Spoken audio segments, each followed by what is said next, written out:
Perbaikan jembatan di ruas Jalan Bukit Lempuyang, lingkungan Bakung, Kelurahan Kecamatan Sukesada, dan Jembatan Tukat Tembau Cekung, Dusun Manuk Sese, Desa Bebetin, Kamis 21 Desember 2023 resmi beroperasi.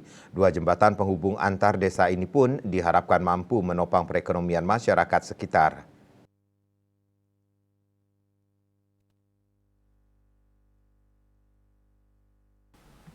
Ditemui usai meresmikan Jembatan Bakung, pejabat PJ Bupati Buleleng Ketut Lihadnyana menyampaikan bahwasannya masyarakat wajib tahu apa yang dikerjakan pemerintah karena itu adalah wujud keberadaan pemerintah dalam melayani masyarakat. Maka dari itu kehadiran pemerintah sangat penting dirasakan oleh masyarakat.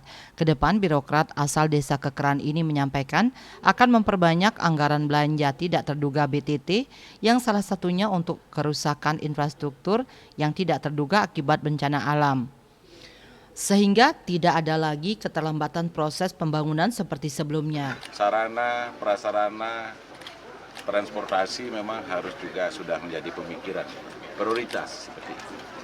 Sehingga kalau sudah jalan bagus, jembatan bagus, gedung-gedung bagus, sehingga nanti pelayanan publik juga akan menjadi bagus. Jembatan ini sangat strategis, sehingga aksesibilitas ekonomi, aktivitas masyarakat berjalan sesuai dengan harapan kita semua, mungkin termasuk masyarakat.